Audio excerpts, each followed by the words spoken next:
Hello everyone, welcome back to concept study. जैसा कि आप लोग को पता है, इससे पिछले लेक्चर में हम लोगों ने पढ़ा था, कवर किया था सेल, सेल के टाइप्स, डिस्कवरी ऑफ सेल और कितने टाइप्स ऑफ सेल होते हैं, unicellular organism, multicellular organism, इन सबको पढ़ दिया था। अगर आप लोगों ने उस लेक्चर को अभी तक नहीं देखा है, जाए पहले उसको देख लें, वो ज़्यादा टाइम नहीं लेगा, आपका 10 मिनट का है। उसके बाद हम आज का लेक्चर शुरू करते हैं। आज हम लोग पढ़ेंगे क्या सभी सेल एक ही तरह के होते हैं या नहीं। तो शुरू करते हैं सबसे पहले सेल से। सेल हम लोग को पता है दो तरह का होता है, प्रोकार्योटिक सेल और यूकार्योटिक सेल।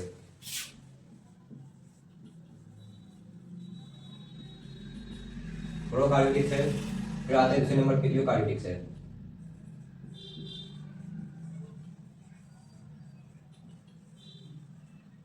यूकार्योटिक सेल सबसे पहले हम पढ़ेंगे प्रोकार्योटिक सेल के बारे में।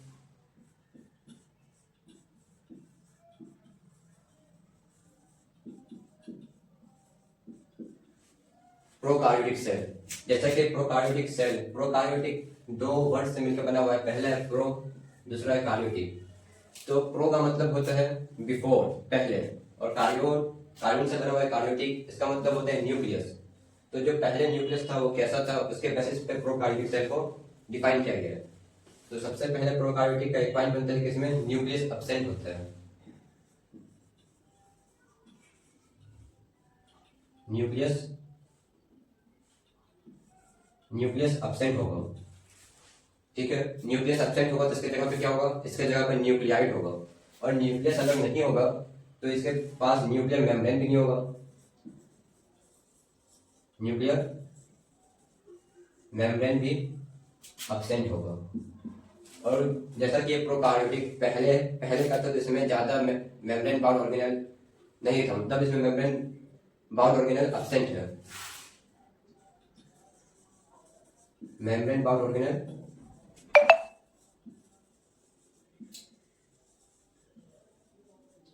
एब्सेंट है। प्रोकार्योटिक सेल छोटा होता है पर मल्टीप्लाई बहुत फास्ट करता है। और प्रोकार्योटिक सेल में जो ऑर्गेनिजम्स आते हैं उसमें वैरायटी ऑफ सेल्स देखने को मिलता है और फंक्शन भी उनका अलग अलग होता है। इसका एक प्रोकार्योटिक सेल का एग्जांपल होता है bacteria.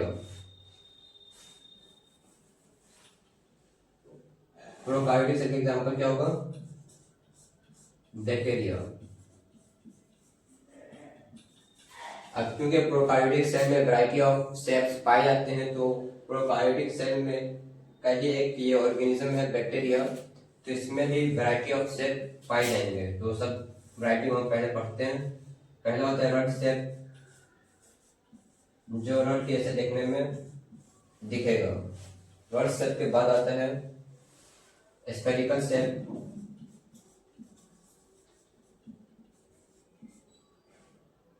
Rod cell, spherical cell के बाद आता है कॉमा सेल,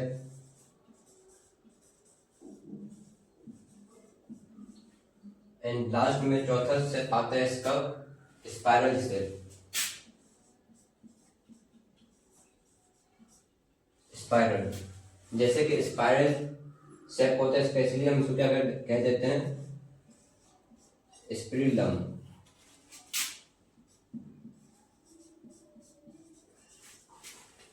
जो बैक्टीरिया स्पाइरल शेप में हमको दिखेगा उसको हम बोलते हैं स्पिरिलम, जो रोड शेप में दिखेगा उसको हम बोलते हैं बेसिलस,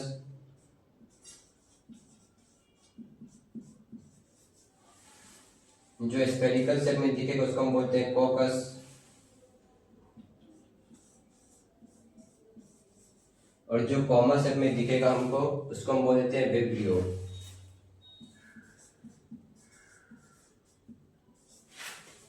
तो ये चार शेप हमने पढ़ लिया, rod shape, spherical shape, comma shape और स्पाइरल शेप।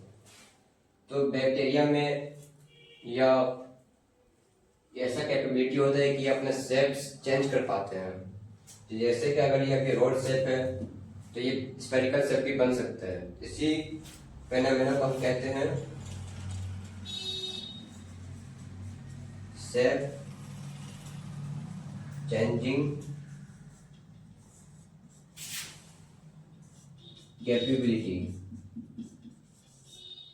प्रेजेंट होता है इनके पास, जिसको हम क्या कह देते हैं, प्लियोमॉर्फिक।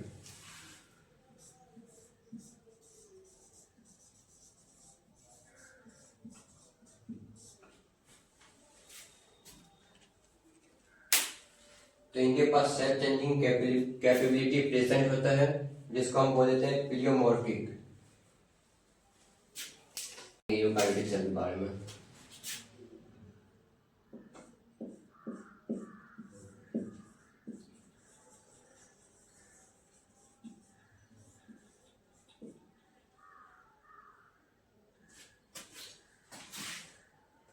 प्रोकार्योटिक सेल में न्यूक्लियस एब्सेंट होता है, यूकार्योटिक सेल में न्यूक्लियस प्रेजेंट होगा।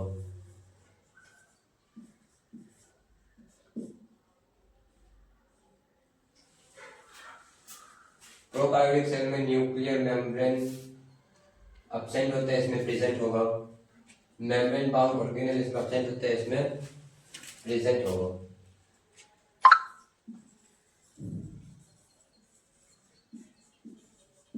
प्रेजेंट होगा।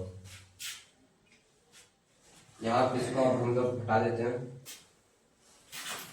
तो यहाँ पे जो था हम उसको मिटा दिए, क्योंकि अभी यहाँ पर हमको और भी चीज लिखना है। ये स्मॉल होते हैं,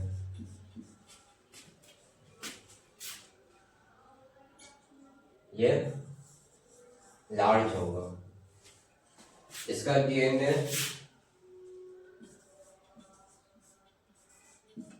सर्कुलर होगा और इसका डीएनए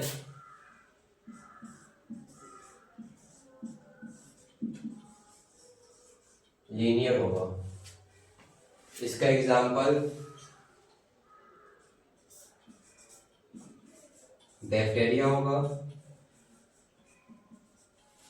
और इसका एग्जाम्पल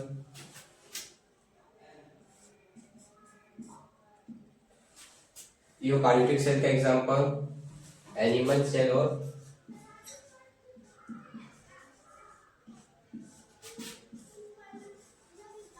प्लांट सेल होगा। इस तरह से हमारा टेबल भी बन चुका है डिफरेंस का। इसमें न्यूक्लियस एब्सेंट है, इसमें प्रेजेंट है, इसका एग्जांपल बैक्टीरिया है, इसका एग्जांपल प्लांट और एनिमल सेल है। और इसमें साइटोस्केलेटन में प्रेजेंट होते हैं।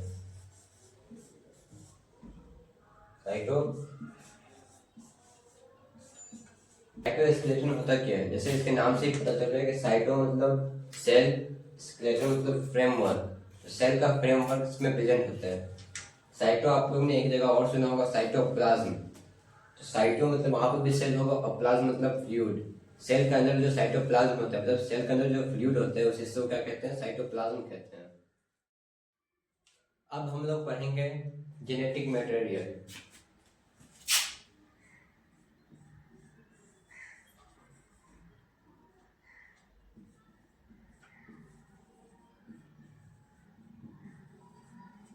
जेनेटिक मटेरियल हम लोग पढ़ेंगे किसका? प्रोकार्योटिक सेल का। तो मान लीजिए ये प्रोकार्योटिक सेल है, ये प्रोकार्योटिक सेल है। इसमें दो तरह का हमको जेनेटिक मटेरियल देखने को मिलेगा। एक इस तरह का होगा, दूसरा इस तरह का होगा। दोनों में अभी हम लोग डिफरेंस पता करेंगे। इससे पहले ये अगर सेल है तो इसमें साइटोप्लाज्म होगा। साइटो मतलब सेल, प्लाज्म मतलब फ्लूइड। तो सेल का जो फ्लूइड होगा वो इसमें चारों तरफ ऐसे फैला होगा, जिसको हम डॉट डॉट से डिनोट कर देते हैं साइटोप्लाज्म में। ठीक है, तो अब एक ये जेनेटिक मटेरियल है और एक ये जेनेटिक मटेरियल है। दोनों में क्या डिफरेंस है? ये जेनेटिक मटेरियल जो है ये सिंगल क्रोमोसोमल डीएनए है। Single chromosome. इसमें सिंगल क्रोमोसोम होगा, इसलिए हम इसको क्या कहते हैं? प्रोक्रोमोसोम।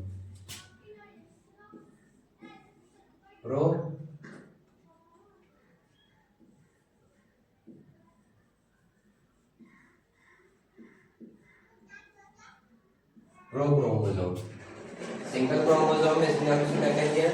प्रोक्रोमोसोम। और इसी को हम क्या कहते हैं? DS circular DNA. डीएस मतलब डबल स्टैंडर्ड। डबल स्टैंडर्ड कैसा? ये डबल स्टैंडर्ड सर्कुलर डीएनए है। इसी को हम लोग क्या बोलते हैं? Main DNA of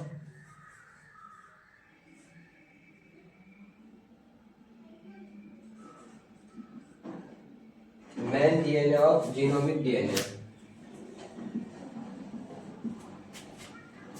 DS circular DNA को हम क्या बोलते हैं? इस वाले को main DNA of genomic DNA, और इसी को और क्या कहते हैं? नॉन एज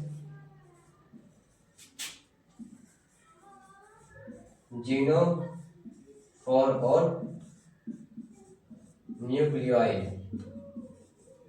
न्यूक्लियोइड का नाम आपको मैंने पहले ही बताया था कि प्रोकार्योटिक सेल में न्यूक्लियस नहीं होते हैं, न्यूक्लियस की जगह पे क्या होता है? न्यूक्लियोइड होते हैं। वहां पे जब प्रोकार्योटिक और यूकार्योटिक हम पढ़ा रहे थे बोर्ड पे, तब वहां पे बताया गया था। और इसका एक और बात बताई थी कि डीएनए में जब अगर न्यूक्लियस नहीं है, मतलब न्यूक्लियस नहीं है तो न्यूक्लियर मेम्ब्रेन भी नहीं होगा, तो डीएनए क्या होगा? डीएनए नेक्ड होगा। मतलब क्या होगा? डीएनए नेक्ड का क्या मतलब है? इसके पास न्यूक्लियर मेम्ब्रेन नहीं होगा, न्यूक्लियर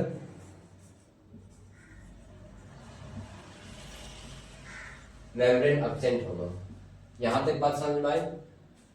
ये कैसा डीएनए है? ये जेनेटिक मटेरियल है, इसका नाम हम लोग बोलते हैं सिंगल क्रोमोसोम। मतलब इसमें सिंगल क्रोमोसोम रहेगा। डीएनए न्यूक्लियस में रहता है और डीएनए में क्रोमोसोम होता है, ठीक है? तो सिंगल क्रोमोसोम इसलिए इसको हम बोलते हैं प्रो क्रोमोसोम, और डबल स्ट्रैंडेड है इसलिए इसको बोलते हैं double stranded. DS circular DNA circular है, प्रोकार्योटिक का डीएनए सर्कुलर ही होता है। इसके बाद इसमें और क्या है, इसको हम जानते हैं जेनोफोर और न्यूक्लियोइड से, और इसका न्यूक्लियर मेम्ब्रेन एब्सेंट होता है। जेनेटिक मटेरियल का ये वाला पार्ट हम लोग पढ़ चुके हैं कि इसमें क्या होता है, इसको हम क्या बोलते हैं और कैसे होता है।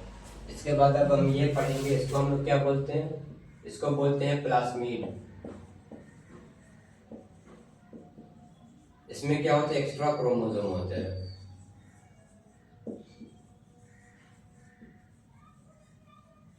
उसमें सिंगल क्रोमोसोम होता है, इसलिए हम तो क्या बोलते हैं? Pro chromosome. ये कैसा होता है? ये स्मॉल होता है। और क्या ये सभी बैक्टीरिया के पास होते हैं? तो इसका जवाब है नहीं। ये बहुत बैक्टीरिया के पास होता है, प्रेजेंट इन मैनी बैक्टीरिया।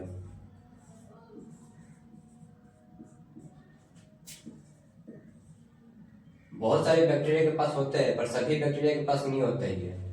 ये बैक्टीरिया को प्रोवाइड करता है, provide unique phenotypic character to bacteria. Bacteria को क्या प्रोवाइड करता है?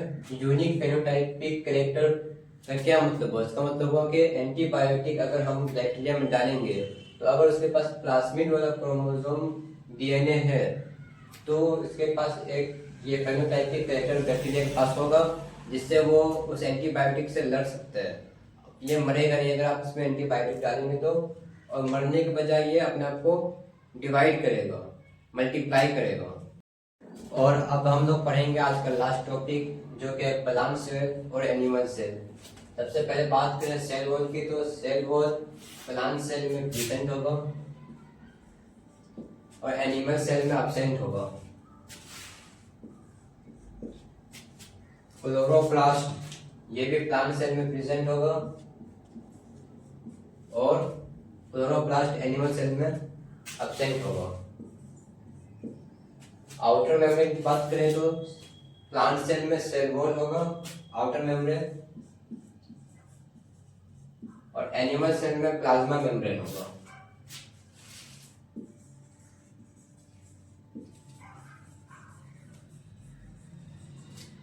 ठीक है, प्लांट सेल में आउटर मेम्ब्रेन सेल वॉल हो गया, और एनिमल सेल में आउटर मेम्ब्रेन क्या हो गया? Plasma membrane. इसके बाद वैक्यूल्स की बात करें तो वैक्यूल्स आपको आगे डिटेल से पढ़ेंगे क्या होता है वैक्यूल्स। अभी साधारण भाषा में बोले तो वैक्यूल्स शब्द है स्टोर करने का जगह, जहाँ पर वेस्ट स्टोर होगा और भी बहुत सामान सब स्टोर होता है इसमें। जो कि प्लांट सेल में परमानेंटली होते हैं और लार्ज होते हैं। प्लांट सेल में बड़े बड़े स्पेस में वैक्यूम होगा, लार्ज एंड परमानेंट। और वैक्यूम एनिमल सेल में स्मॉल होगा और टेम्पररी होगा। सेंट्रोइड एंड सेंट्रोसोम की बात करें तो ये प्लांट सेल में एब्सेंट होते हैं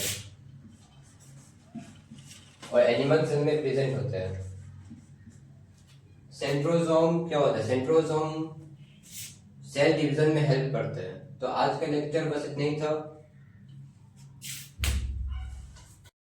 आज हम लोगों ने सभी टॉपिक जैसे prokaryotic cell, eukaryotic cell, plant cell, animal cell और जेनेटिक मटेरियल ऑफ प्रोकार्योटिक सभी कवर कर लिए अच्छे से। अगर आपको कोई डाउट है तो कमेंट सेक्शन में पूछें। और आज का लेक्चर अगर आप लोग को अच्छा लगा हो तो लाइक करें, सब्सक्राइब करें और अपने दोस्तों में भी शेयर करें। जब तक के लिए बाय बाय, मिलेंगे फिर अगले लेक्चर में।